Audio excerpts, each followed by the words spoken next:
Watching the new Obi-Wan Kenobi series got me thinking about the gaps between the Star Wars movies.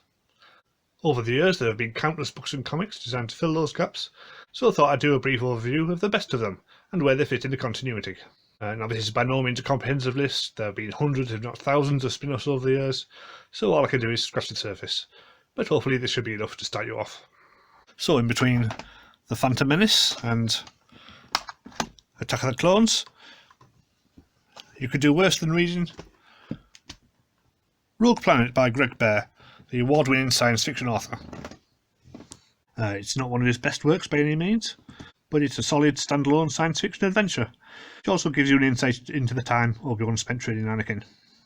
In between Attack of the Clones and Revenge of the Sith, it's all about the Clone Wars.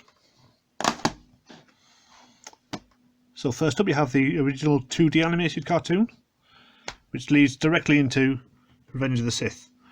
The only problem is it's no longer canon, because 5 years after they made this, they replaced it with the 3D animated Clone Wars series. This is very much canon, and characters from it are popping up in the live action series all the time. Unfortunately, it is 133 episodes long, so it might take you a while to get through it. I might make a video about the essential episodes of the Clone Wars at some point, but I would have to watch them all first, so it might take some time.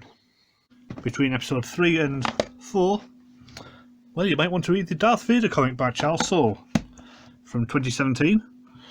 This follows directly on from the end of episode 3. It features Vader hunting down Jedi and battling against dark side rivals. It's dark stuff, but very good nonetheless.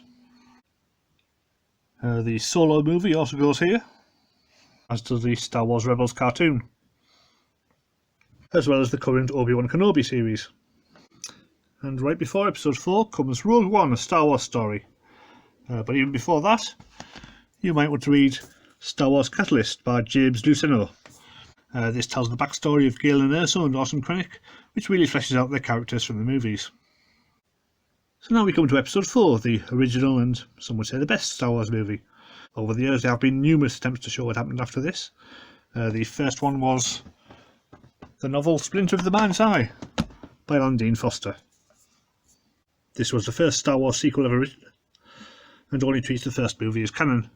From what I remember, it's quite a small-scale story, with just Luke and Leia and Vader on a marshy planet, and something to do with Jedi crystals. Very much of its time. Alternatively, you could try the comics.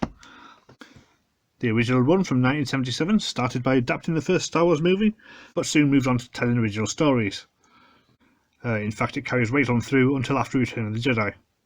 It is quite rough by modern standards, but the quality of the writing and artwork does improve as the years go along. So it still makes for a fun, action-packed read. If you want something more modern, you could try the more recent Star Wars comic from 2015, written by Jason Aaron and illustrated by John Cassidy. Two of the finest in the business.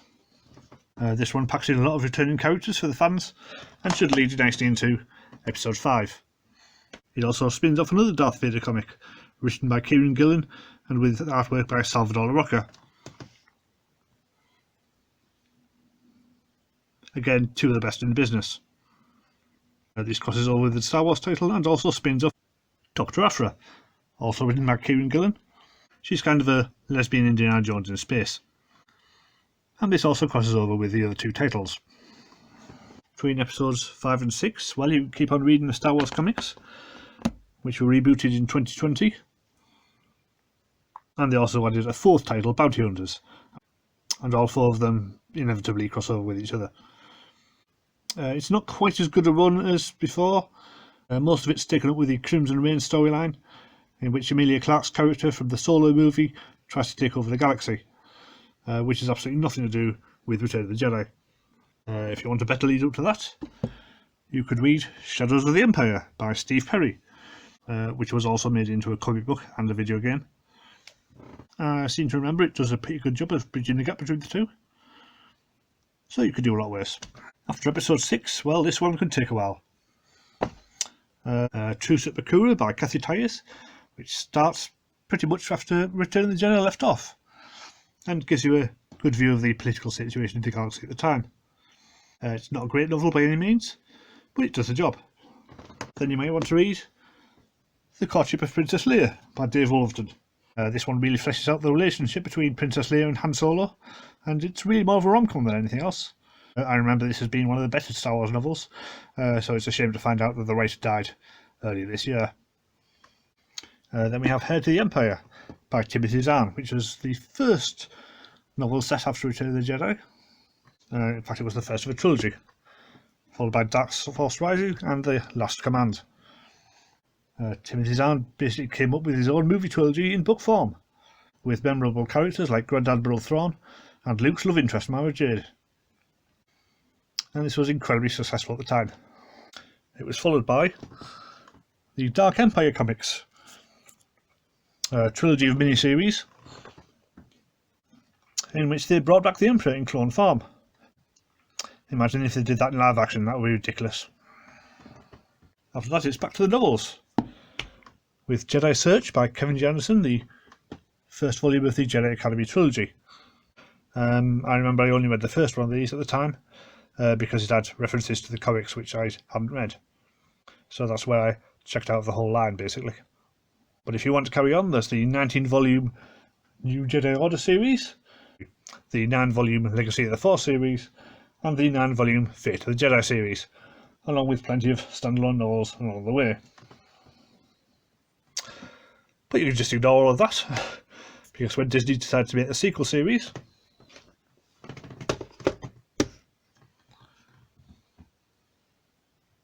all of that was wiped from canon.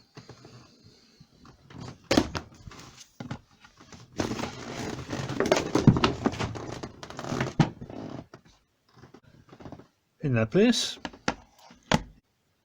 you get the Aftermath trilogy by Chuck Wendig. I haven't read it myself. It seems to focus more on minor characters than the main stars of the movies. But it is all canon, if you care about that sort of thing. I should also mention the upcoming novel Shadows of the Sith by Adam Christopher. It's not out yet, but it sounds pretty good. You could also do worse than reading Star Wars Bloodline by Claudia Gray, which focuses on Princess Leia's role in the New Republic government, and does a good job of explaining the political background to The Force Awakens, which was barely covered in the movie.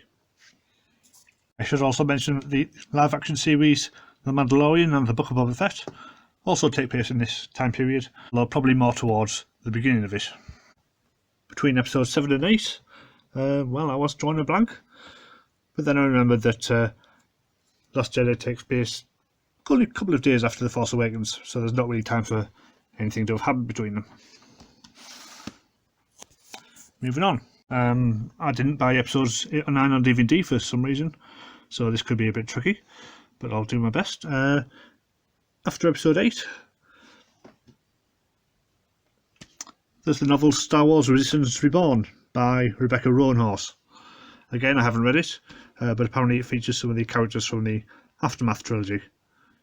So if you like that, then you might like this one. Finally, we're up to episode 9, The Rise of Skywalker, and after that there's nothing so far.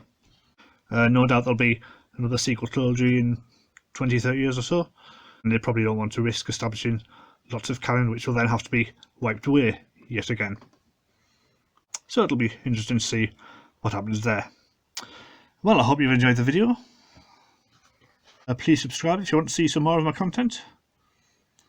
Next week I should be reviewing episodes 3 and 4 of Obi-Wan Kenobi, although the new Ms. Marvel series does start on the same day, so maybe I'll review that one instead. We'll see. Goodbye.